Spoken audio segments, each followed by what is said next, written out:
Bueno, buenas tardes a todos. Bienvenidos a nuestros conversatorios del Instituto de Investigaciones en Humanidades del Colegio Nacional de Buenos Aires. Estamos muy contentos de darles la bienvenida a este primer encuentro. Estamos aquí con integrantes también del Instituto, nuestra secretaria académica, la doctora Eleonora Gonano, y una ayudante de investigación, la profesora de Historia del Departamento de Historia, Silvina Pesolano, que están acompañando este primer conversatorio que hemos organizado hoy jueves 12 de agosto, desde nuestro instituto, un instituto que tiene las características de formar parte de este colegio preuniversitario, un instituto creado ya hace muchos años, en moción de Gerardo Pagés, a los fines de difundir, divulgar, convocar las investigaciones y las tareas de los docentes, de especialistas que se acercan al mundo de nuestra comunidad educativa para poder expandir, digamos, la idea del conocimiento desde el seno mismo del Colegio Nacional de Buenos Aires. Y hoy estamos muy contentos de arrancar con este ciclo de conversatorios, que va a continuar el próximo jueves también con la doctora Valeria Busamra, que va a hablar sobre los problemas de la comprensión lectora y la lectoescritura en los jóvenes, así que los convocamos a nuestro próximo encuentro el jueves próximo. Pero en este caso, y con un tema realmente importante en relación al lugar que ocupa en la cultura argentina y a su reciente deceso, nada más ni menos que Horacio González. Y para ello, bajo el nombre que le ha puesto el doctor, y aquí voy a presentarlo, Eduardo Rinesi, Horacio González, legado de una vida y de una obra, estamos aquí con el doctor Rinesi, que nos va agradeciéndole por supuesto mucho, nos va a ofrecer un recorrido, un panorama de la vida y de la obra de esta figura intelectual, digamos, de Argentina, tan importante. Brevemente, porque el currículum es muy largo y también él nos pidió que fuéramos, digamos, bastante concisos sobre sus antecedentes, que son muchos. Eduardo Rinesi es filósofo, politólogo y educador argentino, es miembro del grupo de intelectuales del espacio Carta Abierta, el directorio de AFSCA, durante el gobierno también de Cristina Kirchner. Entre 2010 y 2014 se desempeñó nada más ni nada menos que como rector de la Universidad Nacional de General Sarmiento. Es licenciado en Ciencias Políticas por la Universidad Nacional de Rosario, tiene una maestría en Ciencias Sociales en Flaxo y ya doctorado en Filosofía en la Universidad de San Pablo. También conoce muy bien lo que es el manejo de los institutos, porque del 2002 al 2010 dirigió el Instituto del Desarrollo Humano de la Universidad justamente Nacional del General Sarmiento, ha publicado numerosos libros y artículos sobre política y cultura, y estando en el marco de nuestro querido Colegio Nacional de Buenos Aires, debo decir que está a cargo de la Cátedra de Sociología, desde hace él dijo, creo en un momento hoy, creo que más de 20 años está a cargo de esa cátedra, y es docente también de la Universidad Nacional de Córdoba, a cargo de la cátedra de los problemas de la filosofía social y política en la Facultad de Ciencias Sociales. Así que sin más, le damos la bienvenida al doctor Eduardo Rinesi y le damos la palabra. Gracias, Eduardo, por estar con nosotros hoy. Bueno, muchas gracias, Walter. Muy contento de poder participar de este primer conversatorio de este ciclo que han pergeñado y por el que los felicito mucho. Me alegra compartir esta reunión, aunque ahora llamamos compartir una reunión a compartir un pedazo de superficie en la pantalla de nuestra computadora con Eleonora, con Silvina y con el querido Mario Larroca, a quien acabo de ver aparecer en nuestra pantalla.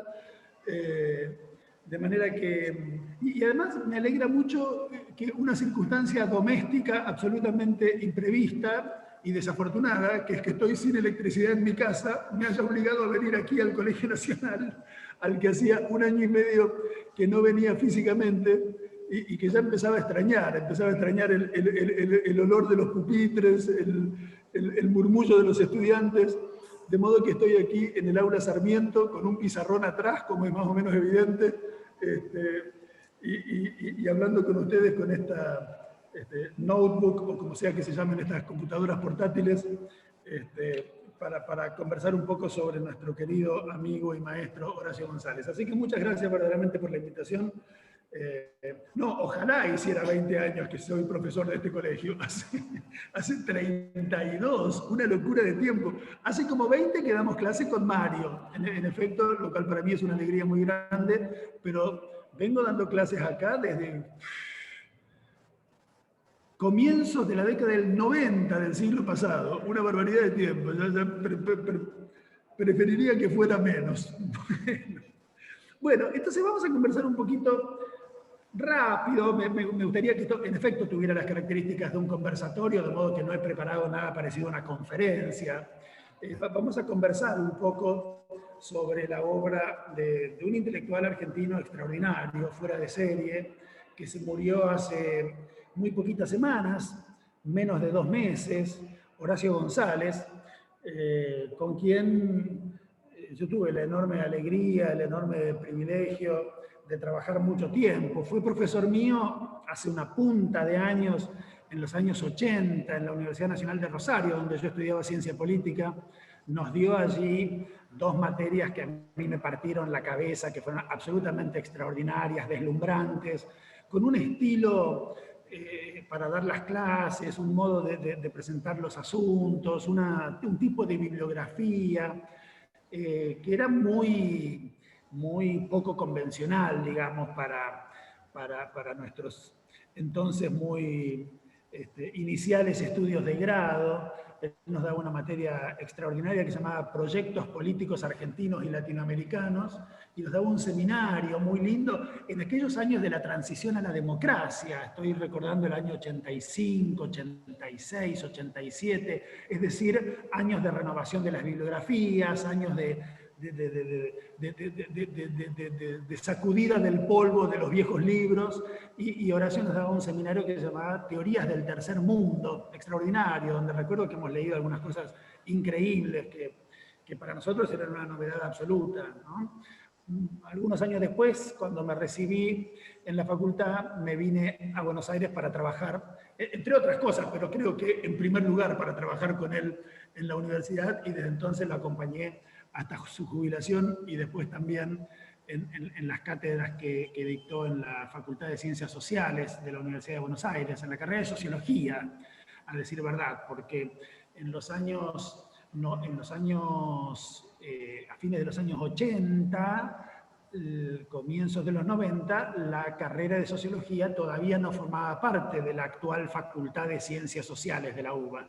La carrera de Sociología había recorrido muchos edificios de la ciudad de Buenos Aires. Lo digo de este modo porque así lo decía Horacio. Hay un libro, hoy traje unos poquitos libros de Horacio, la verdad es que la obra de Horacio es monumental, verdaderamente monumental.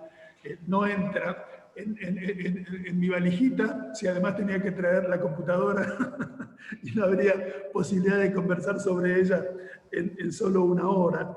De modo que agarré unos muy poquitos libros de mi biblioteca. Este es uno que me gusta mucho. No es exactamente un libro de Horacio, es una compilación de textos de Horacio que hizo un querido amigo, un querido compañero que se llama Juan Laxagueborde. Se llama Saberes de Pasillo, el libro, lo editó la editorial Paradiso, y apareció en el año 2018 en ocasión de las conmemoraciones por el centenario de la Reforma Universitaria de 1918. El año 2018 fue un año de muchas ocasiones para la discusión sobre la cuestión universitaria, el legado de la reforma, etc. Y la verdad es que la cuestión universitaria era una cuestión importante en el pensamiento de Horacio y en la vida de Horacio, y habló mucho sobre la universidad Horacio a lo largo de su vida, y escribió muchas cosas sobre la universidad a lo largo de su vida, siempre con una mirada fuertemente crítica sobre la universidad en general, sobre las ciencias sociales en particular. Horacio había estudiado en los años 60, formó parte de las primeras generaciones de sociólogos argentinos, formado por el viejo Gino Germani, ese interesantísimo inmigrante italiano que creó la carrera de sociología en 1956 y 1957 en la vieja Facultad de Filosofía y Letras, que quedaba en la calle Viamonte 430, donde hoy funciona el rectorado de la universidad, y que fue un edificio, una localización de filosofía, de historia, de letras y de la muy joven sociología, que después se volvió absolutamente mítica, ¿no? Al punto que un historiador muy conocido, que después se dedicó a la teoría política y a la filosofía política, que se llamaba Ernesto Laclau, por cierto, un interlocutor importante de Horacio González, con quien conversó mucho. Después de la muerte de Horacio tuve ocasión de volver a ver por televisión, porque lo pasó Canal Encuentro, un reportaje que Ernesto Laclau, en un programa en que él funcionaba de reporteador de grandes intelectuales, un reportaje que Ernesto le hacía a Horacio, y era una conversación muy, muy linda. La verdad es que, vista menos de una semana después de la muerte de Horacio, muy emocionante también, porque fueron dos intelectuales formidables, hoy los dos muertos, que verdaderamente marcaron una época en la historia de las ideas en la Argentina, y el diálogo entre ellos en esa entrevista para Canal Encuentro es realmente muy interesante. Formaban parte de un mismo ámbito de problemas, digamos, o una misma tradición, o algo así como una misma tradición, si uno puede definir las tradiciones con contornos bastante poco estrictos, digamos. Pero yo diría que tanto Ernesto como Horacio formaban parte de lo que uno podría llamar una izquierda nacional, si quisiéramos conceder esa vieja expresión, ¿no?, que anuda algunos nombres muy importantes en la historia de las ideas argentinas. Manuel Ugarte, a quien Horacio dedicó uno de sus últimos libritos, un librito chiquitito muy lindo de Horacio sobre Manuel Ugarte, que se llama Latinoamericanismo y Modernismo. Es un libro precioso de Horacio sobre este personaje sobre el que no hay mucha bibliografía, y que es un personaje muy importante, un hombre que provenía de la reforma universitaria, precisamente, del socialismo, y que hace en la década del 40 un camino entonces poco frecuente hacia lo que la izquierda siempre consideró un populismo más o menos inaceptable, ¿no? Ugarte se hace peronista, en efecto, y termina siendo embajador de Perón en algunos países latinoamericanos muy relevantes, entre ellos México, donde después sería embajador, no en este caso de Perón, sino de Menem, el gran discípulo de Manuel Ugarte, Jorge Abelardo Ramos, ¿no? Jorge Abelardo Ramos, personaje fundamental de la historia de la izquierda nacional argentina, que termina sus días y su vida política, ¿no?, un final deslucido de una vida política más interesante que eso, que se merecía posiblemente otro final, pero en todo caso termina también como embajador de Menem en México. No sé incluso si Abelardo Ramos no muere en ejercicio del cargo de embajador, creo que sí, no quiero macanear, ¿no? Lo cierto es que sí, Abelardo Ramos es el gran discípulo de Ugarte, el gran discípulo de Abelardo Ramos es Ernesto Laclau, ¿no? Ernesto Laclau es el gran discípulo de Ramos, por quien siempre tuvo mucho respeto, y eso lo llevó a Laclau a pensar en esa intersección, ¿no?, que definía la zona de la izquierda nacional como tradición intelectual, que era pensar los problemas de la nación junto con los problemas de la clase. Lo digo rápido, ¿no? Pensar un poco en algunos de los temas del último Marx, del Marx que pensó la cuestión de la comuna rural rusa, del Marx de los últimos escritos sobre Irlanda, del Marx incluso de la Comuna de París, ¿no? Menciono esto especialmente, y después en todo caso, si tenemos tiempo, menciono un escrito de Horacio precioso sobre la Comuna de París, porque este año, 2021, es el año del 150 aniversario de la Comuna de París, de 1871. Y con motivo del 150 aniversario de la Comuna, en este año, en los meses de abril, mayo de este año, Horacio dio un curso extraordinario sobre la Comuna de París. Fue su último curso, y a mí me alegra muchísimo haberlo hecho, ¿no? Y fue una experiencia extraordinaria. Tantas décadas después de haber sido alumno de Horacio por primera vez, volver a tener la experiencia formidable de escuchar a ese profesor impresionante que era Horacio, de quien yo creo que, más allá de todas las otras cosas que hemos sido a lo largo de la vida, compañeros de cátedra, coeditores de cosas, de revistas, de libros, de mil cosas, yo creo que si tuviera que definirme en relación con Horacio, diría que siempre fui su estudiante, ¿no? Y que era lo que más me gustaba hacer de Horacio. Escucharlo era un espectáculo deslumbrante. Y este último curso, que lo organizó una simpática librería y centro cultural, que por cierto queda muy cerquita del Colegio Nacional. Sí. Sí, que son unos queridos amigos que siempre organizan actividades culturales y demás, organizaron de manera virtual, por supuesto, este curso, y tuvimos la posibilidad de escucharlo a Horacio durante 4 clases de 2 horas que se extendían, por supuesto, mucho más allá de las 2 horas previstas, porque Horacio le era muy difícil terminar las conversaciones, no lograba despedirse nunca y le hacía difícil cerrar las cosas. Y dio un curso formidable sobre la Comuna de París. Menciono la Comuna de París porque la Comuna de París es un hecho muy importante en la obra del Marx maduro, digamos. Claramente la Comuna de París no es un episodio protagonizado por el proletariado francés, sino por la ciudadanía parisina, si lo tuviera que decir así. No es un hecho de clase, es un hecho popular, ¿no? Y a Marx le interesaba eso. Le interesaban esos asaltantes del cielo, según la famosa expresión de su célebre carta a Kugelmann, ¿no? En la que le dice, estos muchachos están totalmente locos, les va a ir mal, no hay modo de que les vaya bien en esta locura, pero la verdad es que son héroes, porque se están jugando en las calles y en las barricadas contra la represión terrible del gobierno de Thiers, y a Marx le causaba mucha simpatía ese hecho popular, cívico, democrático, mucho más que socialista, que era la Comuna de París.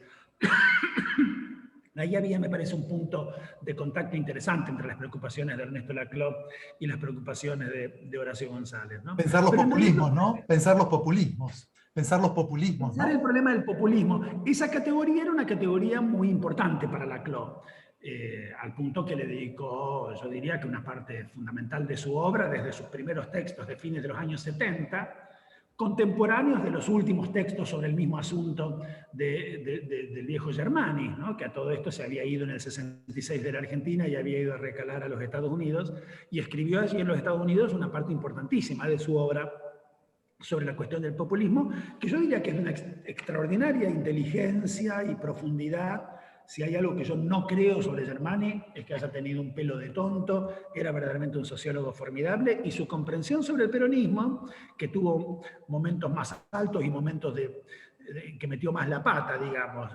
Yo diría, si lo tuviera que decir, empezó metiendo bastante la pata y fue afinando bastante la puntería, y en los años 70 produjo textos extraordinarios sobre el peronismo, ¿no? Estos asuntos son interesantes. Hay un investigador italiano contemporáneo que se llama Pasquale Serra, que es muy bueno, muy pero muy bueno.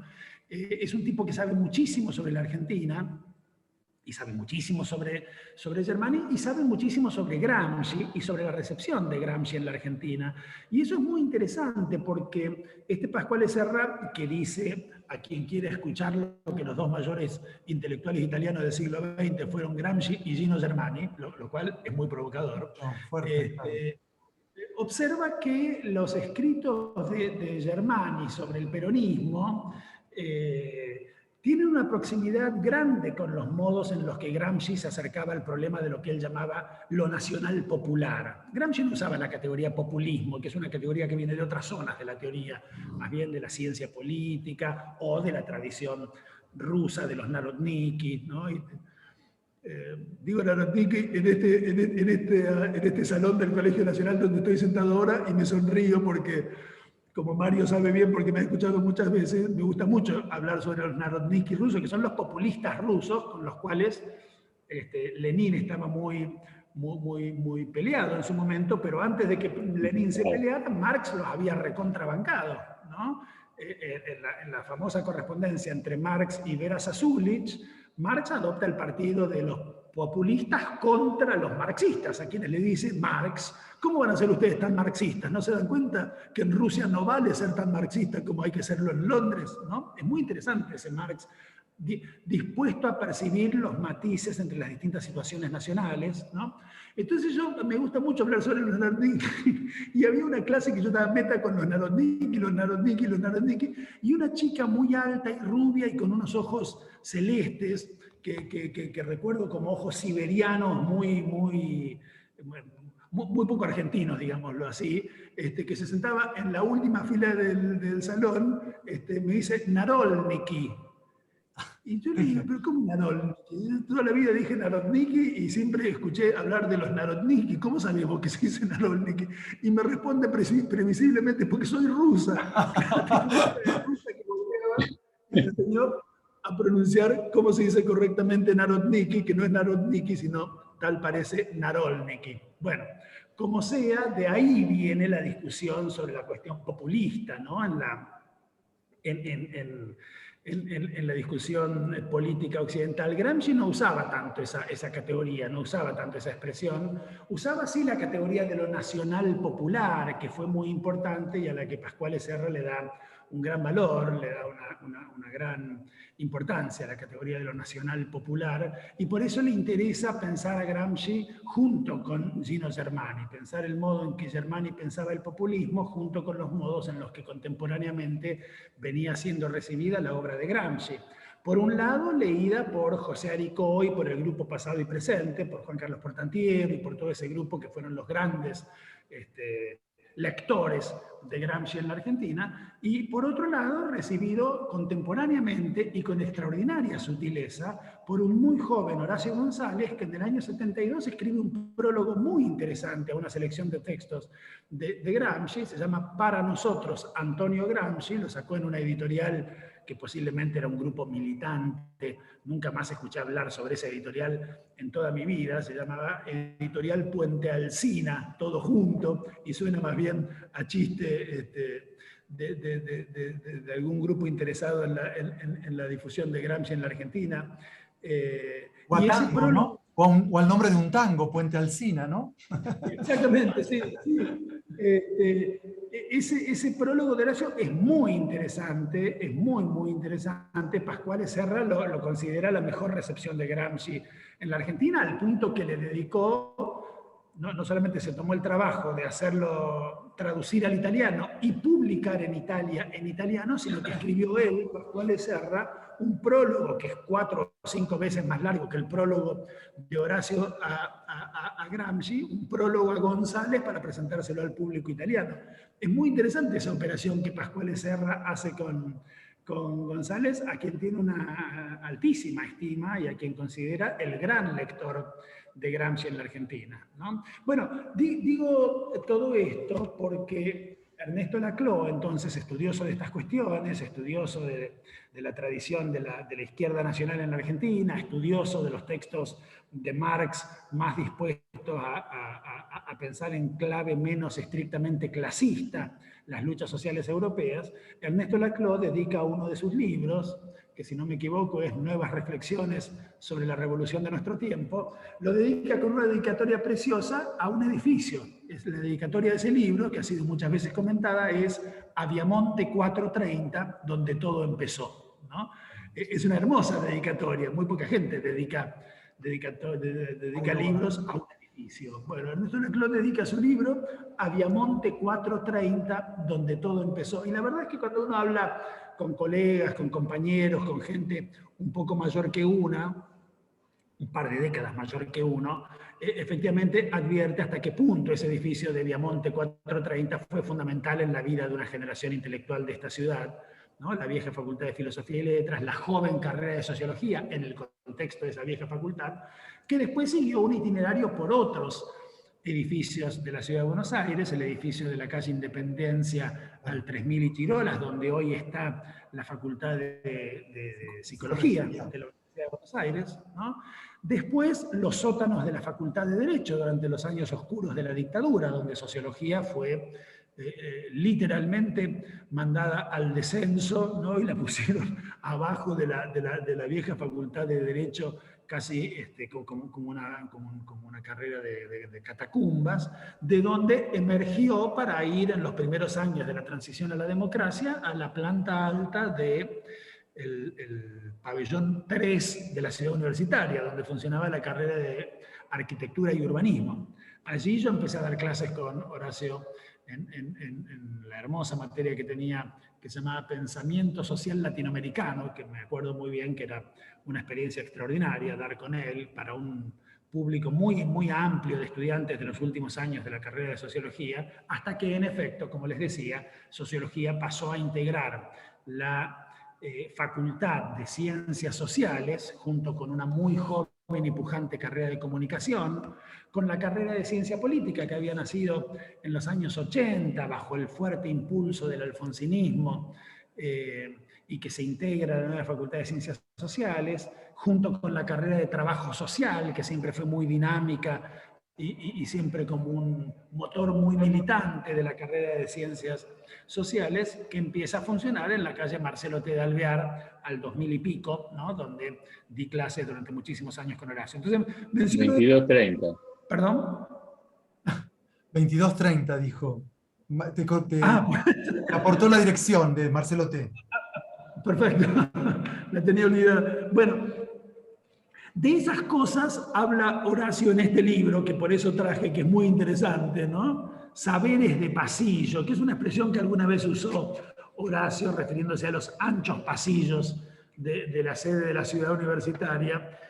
Horacio era un bicho de pasillos, era un bicho de asambleas, era un bicho de reuniones a las entradas y a las salidas de la clase, pensaba en la clase en continuidad con los pasillos donde está también la vida pública de nuestras universidades, ¿no? Y este libro es una hermosa compilación de textos diversos que Horacio dijo en muchos pasillos de la Universidad de Buenos Aires, porque muchos son textos escritos, dichos y luego desgrabados, ¿no? Y otros son exposiciones más sistemáticas, escritas y recogidas aquí por el amigo Juan Laxague-Borde, que además hace un prólogo precioso, que para quien quiera conocer un poco el pensamiento de Horacio en relación con la universidad puede ser de lo más interesante, ¿no? Eduardo, perdóname, Sí. ¿qué te parece el advenimiento de Horacio a la Biblioteca Nacional? Porque realmente eso es un hito también dentro de su carrera, que él termine en un lugar de alguna manera considerado para la cultura argentina como algo muy palaciego, que ha tenido una tradición, digamos, más bien, digamos, de otro origen, que alguien del campo, digamos, popular y que alguien del pensamiento argentino más popular ingrese a la biblioteca. Perdóname que a lo mejor te estoy corriendo de lo que era tu exposición, pero me parece como un hito muy importante por lo que significó la apertura de Horacio. Yo recuerdo el momento y bueno, recuerdo también entre los colegas cómo se abrieron los cursos, cómo se creó el Museo de la Lengua, cómo se dio una vitalidad a esa biblioteca que en algún punto estaba como un poco anquilosada, teniendo ese lugar, digamos, central, digamos, de lo libresco, y que él lo abrió, digamos, a una idea más, digamos, comunitaria. No sé si pensás o compartís, y con intervenciones de él permanente, poniendo el cuerpo, ¿no es cierto?, la actividad de esa biblioteca. No, Horacio fue un director extraordinario de la Biblioteca Nacional. Yo creo que fuera de toda discusión pasará a la historia como uno de los grandes directores, sino como el gran director que tuvo esa biblioteca. Yo creo que esa biblioteca tuvo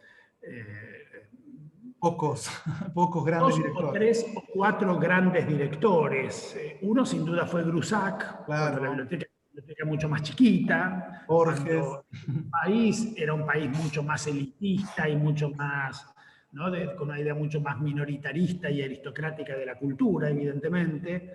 El otro, antes que Borges, que es un personaje no solamente muy polémico, sino, para decirlo con toda claridad, muy repudiable de la vida pública argentina, fue Hugo Wast. Hugo Wast fue director de la Biblioteca Nacional, era un hombre de la derecha dura argentina, tenía un alma de bibliófilo muy importante, pero evidentemente no podemos considerar la suya una gestión de la Biblioteca Nacional democrática ni aceptable.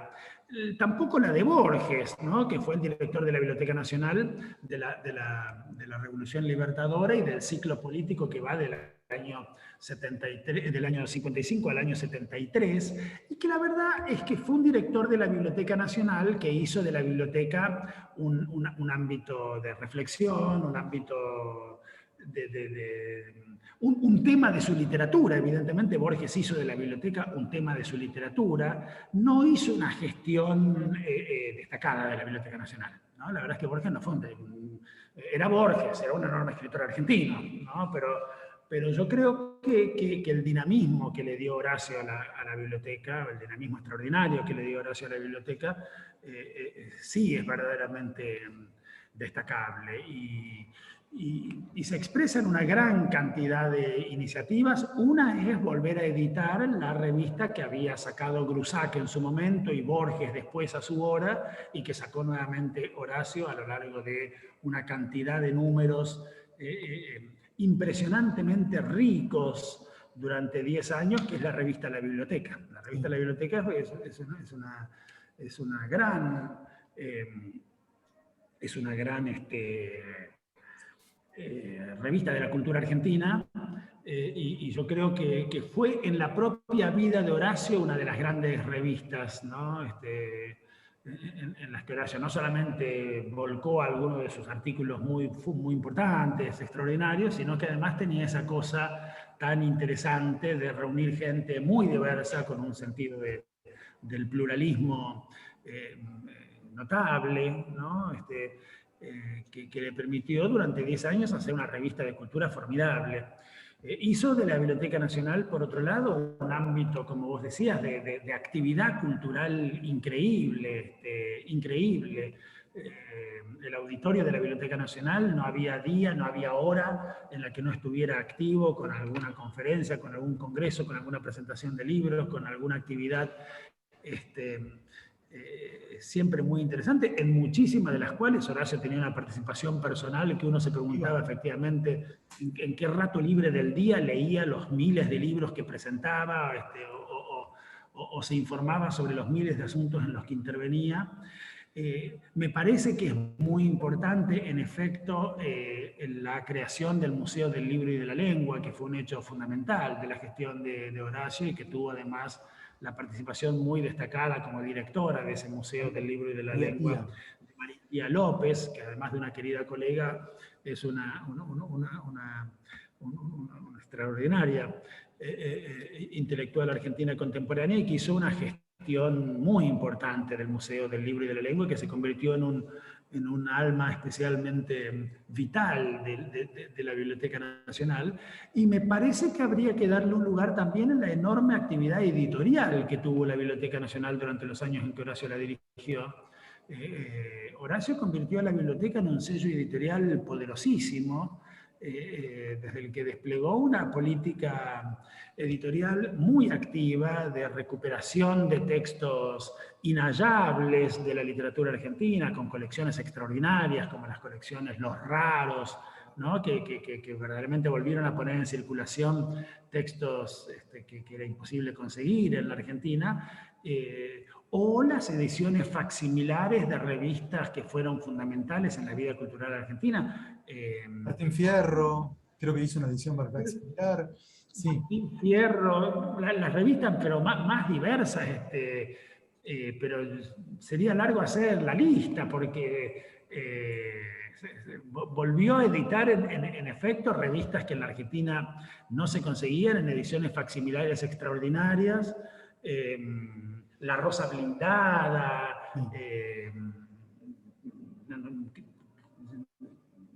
me olvido, ¿no?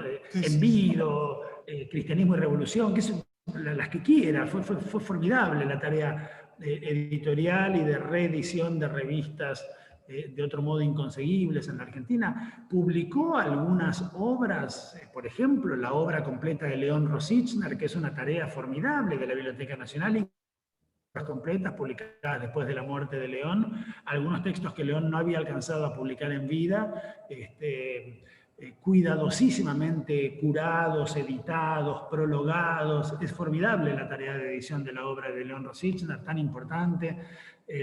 Fue extraordinaria la labor editorial de la biblioteca, verdaderamente extraordinaria. De manera que yo diría, en resumen, Walter, que fue una gestión formidable la de Horacio y que sin duda que sacudió algo de esa cosa señorial que, como vos decías, tenía la Biblioteca Nacional, que había sido tradicionalmente un espacio mucho más limitado, mucho más restringido, o concebido como un espacio más elitista, o concebido en la mejor de las hipótesis como un espacio más moderno, pero destinado casi exclusivamente a la investigación profesional, ¿no? A los investigadores. Los investigadores que van a ir. Claro. Sí, me parece que Horacio concibió la biblioteca como un espacio popular de lectura. Quería ver lectores en la biblioteca, ¿no? Y eso lo consiguió. Consiguió que la biblioteca se llenara de lectores. Eso es muy impresionante. Y hablando de esto, vos hablaste mucho de signarlo a Horacio en el signo, en la marca, digamos, del profesor, la cosa profesoral y su oratoria, digamos, tan importante. Y yo, perdóname que te traiga un poco al mundo de la literatura, pero algo que me ha sorprendido desde alguien, desde la sociología, es también los saberes literarios, la forma de la apropiación de los imaginarios literarios como un elemento permanentemente en su discurso, digamos, y la forma en que él ha intervenido también iluminó algunos momentos de la literatura argentina.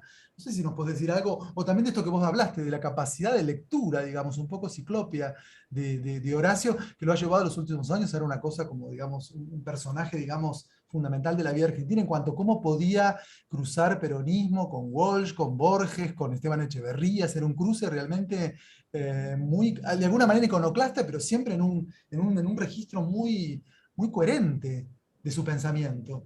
Sí, sí, era un lector formidable, voraz, completo, extraordinario. Era verdaderamente un enorme lector. Era un lector de literatura, por supuesto, pero porque yo creo que allí hay algo, Walter, que me parece que tiene que ver también posiblemente con los orígenes de la carrera de sociología en la vieja Facultad de Filosofía y Letras y con el rechazo por parte de Horacio, y no solo de él, pero posiblemente Horacio haya sido quien llevó a su extremo más interesante, el rechazo a una autocomprensión cientificista y antihumanista de la sociología como una ciencia social moderna, cuya modernidad se reivindicaba como un desprecio muy torpe, me parece, y muy ignorante de otras zonas de la cultura en la que, por supuesto, que debía recoger inspiración también una comprensión más cabal de la Argentina, ¿no? Vos recién mencionabas a Esteban Echeverría. Esteban Echeverría es un personaje de la literatura, es un personaje de la política, es un personaje de la historia, es todo eso al mismo tiempo, ¿no? El gran ensayismo social crítico de los años 30, ¿no? Que Horacio leyó tan bien y que Germani leyó tan mal, o si leyó bien se hizo el que lo había leído mal o invitó a no leer, lo había dicho con todas las letras Germani, ¿no? He leído toda la obra de Ezequiel Martínez Estrada para ver si hay en ella algo de valor. Punto seguido, no hay nada. Eso es una ignorancia muy grande, eso es una barbaridad muy grande que llevó a la sociología a un autoencierro cientificista y a una incapacidad muy grande para comprender las dimensiones simbólicas de la cultura y a pensar en términos más ricos la política. Y yo creo que Horacio tenía allí una comprensión de la política y de la vida social diferente. Que por supuesto que involucraba a la literatura y al conjunto de la cultura y de las artes como parte fundamental del ejercicio de pensar este país.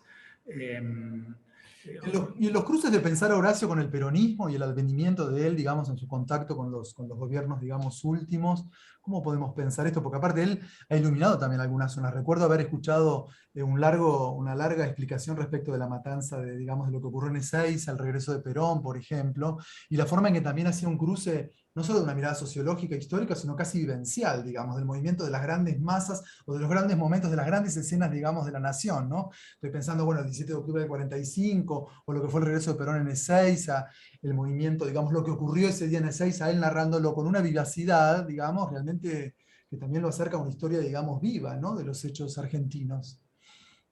No, a ver, el pensamiento político de Horacio se inscribe dentro de la tradición peronista desde su juventud. Se inscribe de un modo siempre díscolo, siempre desacomodado y siempre desacomodante. No diría que fue nunca un peronista cómodo para el peronismo, ni cómodo en el peronismo. Pero yo diría que no se trata de un encuentro de Horacio con el peronismo a cierta altura de su vida. Horacio proviene de allí, ¿no? Proviene de allí y pensó siempre en el interior de esa tradición, al mismo tiempo que siempre indagándola muy críticamente, interpelándola, puesto que ahora se usa mucho esa palabra, interpelándola siempre de un modo muy desacomodante y muy sutil. Horacio empezó, los primeros escritos de Horacio son escritos que aparecen en una revista que sacaba un grupo de estudiantes de lo que hoy llamaríamos el peronismo de izquierda, digamos, de fines de los 60, comienzos de los 70. La dirigía Arturo Armada, escribían allí José Pablo Feynman,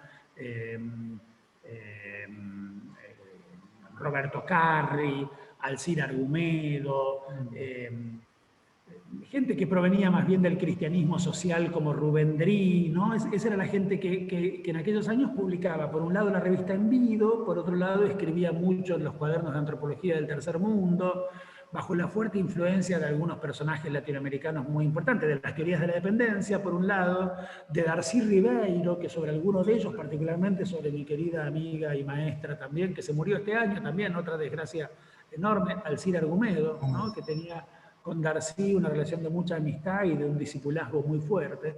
Bueno, en esa zona, te diría, de un pensamiento que por un lado dialogaba con el peronismo y por otro lado dialogaba con la sociología, y las dos cosas en términos bastante críticos, pero adentro de las dos, te diría, ¿no? Horacio era un sociólogo y era un peronista, nunca se sintió muy cómodo siendo ninguna de las dos cosas, pero fue las dos cosas toda su vida, ¿no?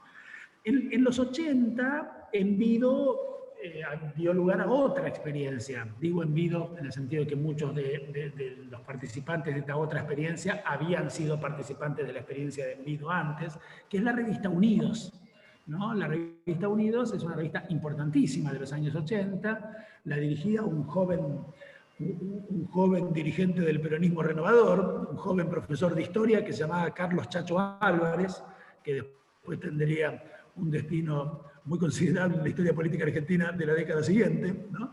Pero lo cierto es que era un grupo de peronistas renovadores, como se decía en aquellos años, que vos recordarás muy bien, de intento de revisar tanto las dirigencias bastante obsoletas, conservadoras y anticuadas del peronismo, como el mundo de unas ideas que había que renovar muy fuertemente. Horacio formó parte de esa experiencia de la revista Unidos, con artículos extraordinarios publicados en los años 85, 86, 87, artículos sobre el alfonsinismo increíbles, artículos sobre el cine de Pino Solanas, otro que se fue en los últimos meses. Es muy impresionante cuando uno piensa eso, ¿no? Se fueron con diferencia de 6, 7 meses Pino, Alcira y Horacio. Es una zona de la cultura argentina que de repente se queda muy vacía, ¿no? Fue muy impresionante.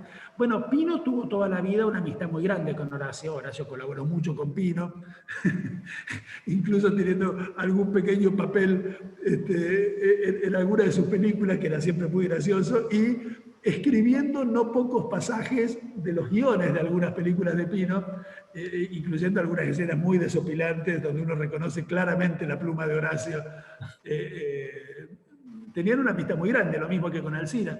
Y Horacio tenía además una comprensión teórica del cine de Pino muy interesante. Y hay un artículo de Horacio en la revista Unidos número 10 del año 1986.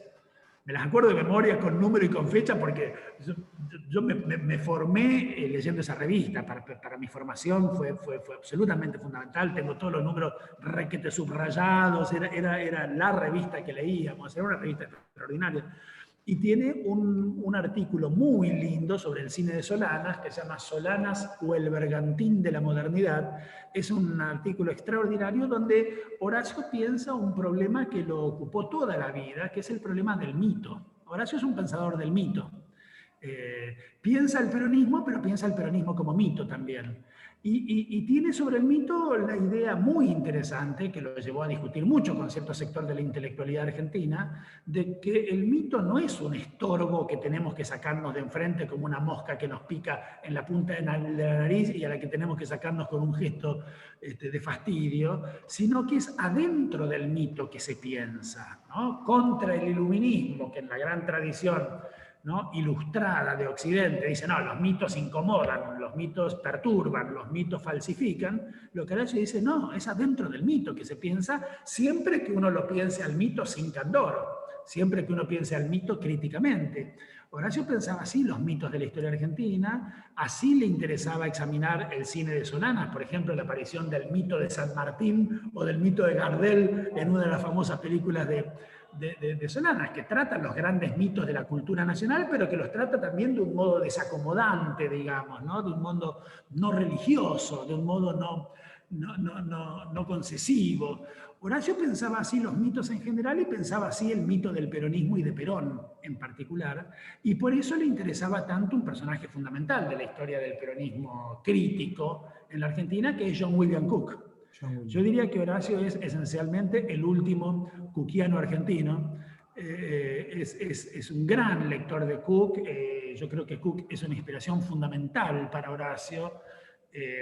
Está presente en toda su obra, está presente en un artículo extraordinario sobre la correspondencia Perón-Cook, publicado en otro número muy interesante de la revista Unidos de esos años, y está presente en el formidable libro que Horacio dedica a Perón, que se llama Perón, Reflejos de una vida, que es un libro formidable sobre Perón, absolutamente genial, cuya mirada yo diría que está fuertemente construida sobre el tipo de examen del mito, ¿no? que propone la obra de Cook. Hay una anécdota que ya he contado alguna vez después de la muerte de Horacio, pero que me resulta, además de muy emocionante, muy divertida, muy divertida.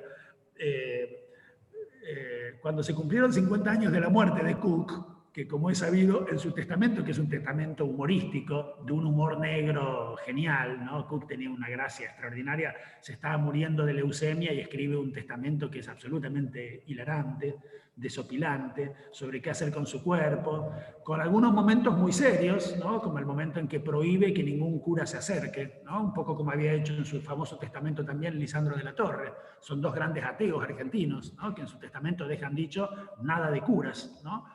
No quiero reconciliarme, ¿no? Pero además, junto con eso, momentos muy graciosos sobre qué hacer con sus cenizas, porque él había pedido que lo cremaran. Y dice solemnemente Cook, que me cremen y que las cenizas las tiren en el Río de la Plata. Y después dice, bueno, si es mucha molestia, puede ser cualquier charco, cualquier laguna, da más o menos lo mismo, si yo ya no voy a estar, ¿no? Bueno, es muy gracioso el testamento de Cook. Lo cierto es que cuando se cumplen 50 años de la muerte de Cook, eso habrá sido en el año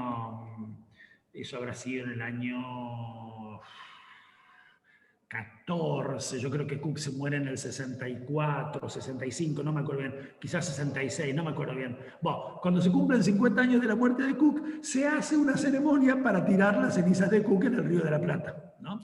Tirar cenizas en el Río de la Plata, como todo el mundo sabe, es un problema, porque en Buenos Aires el viento sopla del este. De modo que cuando uno trata de tirar cenizas al Río de la Plata, las cenizas vuelven. Y la anécdota es muy graciosa, porque nosotros le habíamos invitado esa tarde a Horacio, que nos iba a dar una charla en la Universidad Nacional de General Sarmiento, donde yo trabajaba y trabajo. No me acuerdo sobre qué iba a dar una charla a González, pero le habíamos invitado a que se viniera. Y Horacio viene con una camperita, que era la camperita que usaba siempre, una camperita beige, de cuero, muy simpática, o de no sé qué, muy simpática, que usaba siempre, y entra a la universidad sacudiéndose la campera y con la siguiente frase en la boca: vengo lleno de John William Cook. Es muy bueno. Es un chico Es muy bueno. genial, porque pasó toda su vida lleno de John William Cook y hasta se dio el gusto de que las cenizas de Cook lo mancharan el día en que... Es muy buena la anécdota.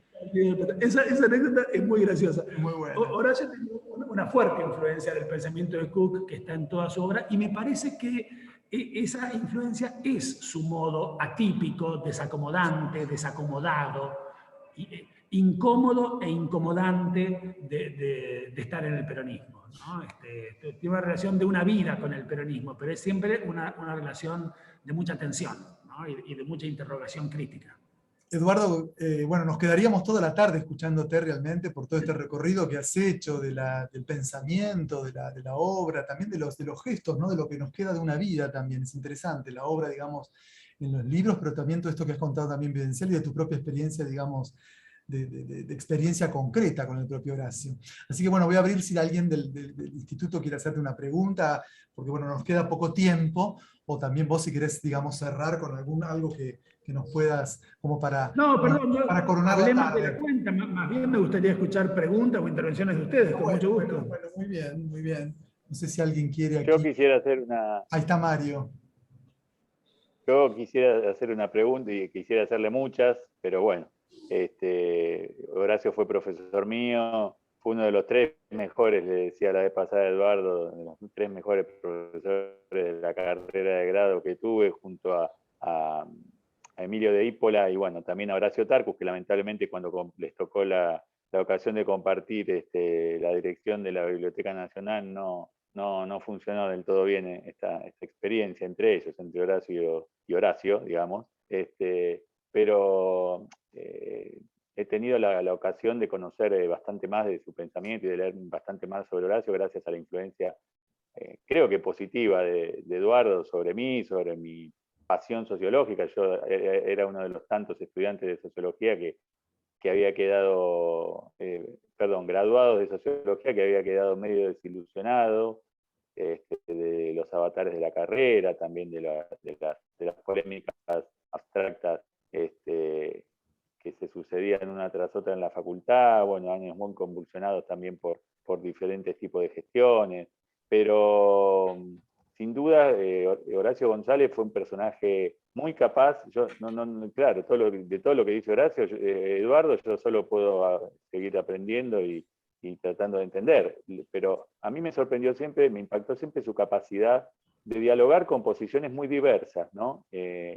Dentro del ámbito del aula, como en los debates universitarios, las polémicas en las presentaciones de libros, en ámbitos diversos, institucionales, en la feria del libro, y también en el ámbito político, ¿no? Yo me recuerdo que era un personaje bastante frecuentemente invitado cuando era uno de los directores, o no me acuerdo qué función cumplía en Carta Abierta, y lo invitaba mucho a TN, a Canal 13, y varias veces lo trataron con bastante, ¿no? Bastante despectivamente, por obvias razones, de diferencias políticas, y además porque Horacio era un tipo fuera de toda formalidad, ¿no? Era un tipo, como ya sabemos, como describe Eduardo, un tipo que no se adecuaba a los modelos, al estándar de un académico tradicional, por lo menos. Entonces, no, la pregunta concreta es, Eduardo, ¿cuánto sentís vos que de todo lo que dijiste sobre Horacio, de todo lo que pensás y sentís sobre Horacio, de tantas cosas positivas, vos de alguna manera heredaste, o en términos de estilo, en términos de contenido, en términos de lo que se te ocurra decir, pero qué más allá de sentirte su alumno, su estudiante permanentemente, también has sido su amigo, entonces quiero conocer un poco más ese costado, si se puede, en este ratito que nos queda. Bueno, muchas gracias, Mario, muchas gracias. No, yo creo que Horacio a muchos de nosotros, a mí ciertamente, nos ha influido mucho en nuestras preocupaciones, en nuestros modos de leer algunos asuntos, en nuestros modos de cruzar algunas lecturas. Antes de empezar conversábamos con Walter sobre la influencia muy grande que para mí tuvo sin duda lo que Horacio enseñó durante años en una materia preciosa en la que yo laburé con él durante años y seguí laborando sin él después de su jubilación y hasta ahora mismo en la Facultad de Teoría Estética y Teoría Política, ¿no? A Horacio le interesaba mucho pensar los cruces, ¿no? Horacio era en eso un beberiano, si me permitís hacer un chiste casi sociológico que ya hemos hecho en nuestro curso también, ¿no? Es decir, un pensador de los cruces y de las letras I, ¿no? En todos los títulos de Weber, esto ya lo hemos charlado muchas veces, hay una letra I que es siempre la palabra más importante, ¿no? En economía y sociedad, la economía y la sociedad son mucho menos importantes que la I, que es la que plantea las verdaderas preguntas. ¿Cómo pensar la relación? ¿No? Porque Carlitos Marx tenía una tesis sobre cómo se pensaba la relación entre economía y sociedad, ¿no?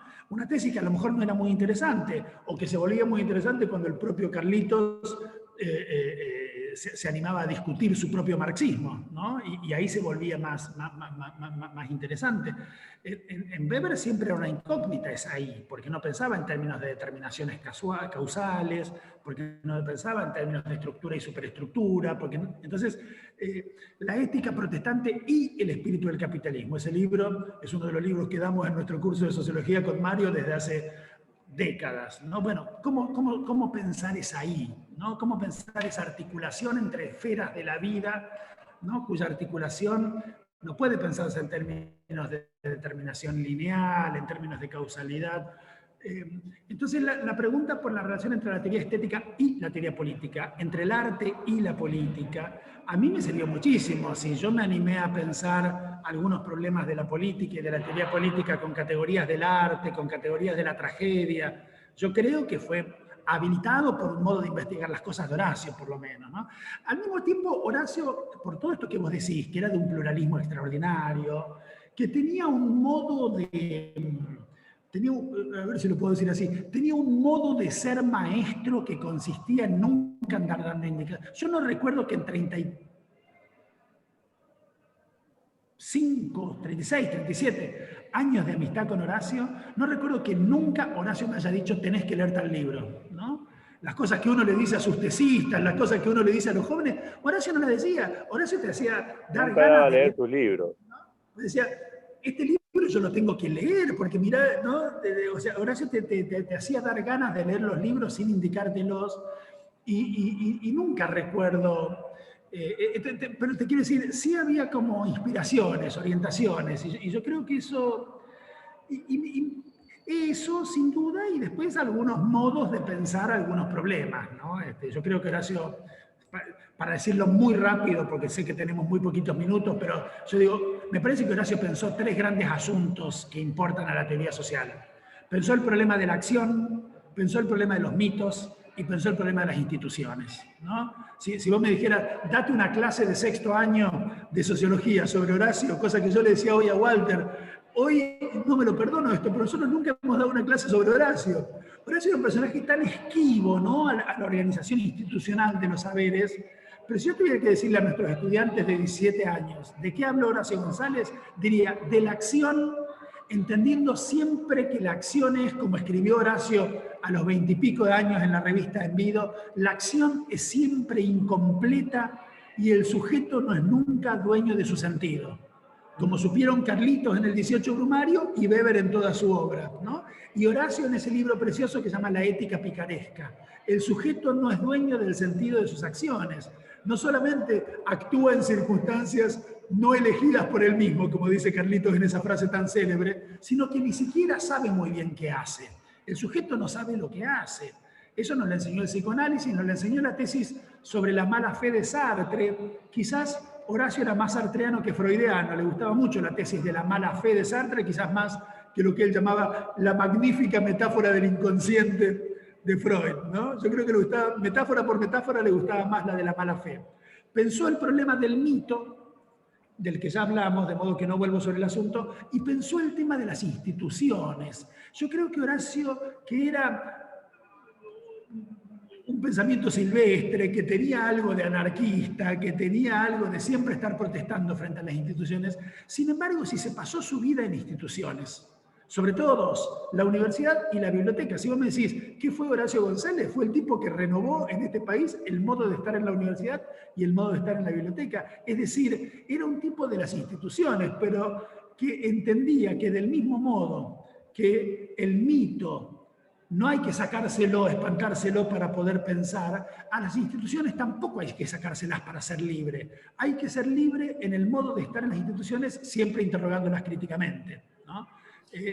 Me parece que esa, si yo tuviera que decirlo, es la gran enseñanza de Horacio sobre cómo estar en la universidad, sobre cómo estar en la biblioteca, sobre cómo estar en las instituciones públicas, ¿no? Sobre cómo estar en la vida con los otros, que siempre está mediada por instituciones que al mismo tiempo nos incomodan, pero nos convocan, ¿no? Y hay que estar allí pensándolas con lucidez. Eduardo, muchas gracias, y me quedo y nos quedamos todos con esta tríada tuya ejemplar sobre la obra de Horacio en términos de acción, de mito y de institución. Te agradecemos muchísimo este rato y este conversatorio, que por supuesto todos pueden seguir luego en nuestro canal de YouTube del Instituto de Investigación en Humanidades, Gerardo Pajés. Quiero agradecer, bueno, a Mario Larroca, por supuesto, y a todos los integrantes del instituto, pero a Mario especialmente, que nos hizo un rápido contacto contigo, Eduardo, y tu absoluta y rápida generosidad para abrir este ciclo de conversatorios que vamos a seguir todo el año, agradeciéndote y, bueno, diciéndote gracias realmente por esta charla en homenaje a Horacio González. Bueno, muchas gracias a ustedes por la invitación, che. Para mí un placer volver hacer algo con el querido Instituto de Investigaciones en Humanidades del colegio. Un placer estar aquí físicamente hoy en el colegio, al que ya empezaba a extrañar, y ojalá nos veamos pronto aquí por los pasillos del Colegio Nacional. Muchas gracias. Con todo gusto, muchas gracias, y solamente terminar diciéndoles que el próximo jueves, a las 17 horas, el próximo jueves 19 de agosto, tendremos, digamos, nuestro segundo conversatorio sobre problemas de la comprensión lectora y problemas de la lectoescritura con una gran lingüista, Valeria Abusamra. Así que en nuestro canal de YouTube o en las coordenadas que están puestas en la página del Colegio Nacional de Buenos Aires, los esperamos para que nos acompañen. Muchas gracias y buenas tardes para todos. Chao, gracias. Chao, Walter. Buenas tardes. Chao a todas. Chao, buenas tardes.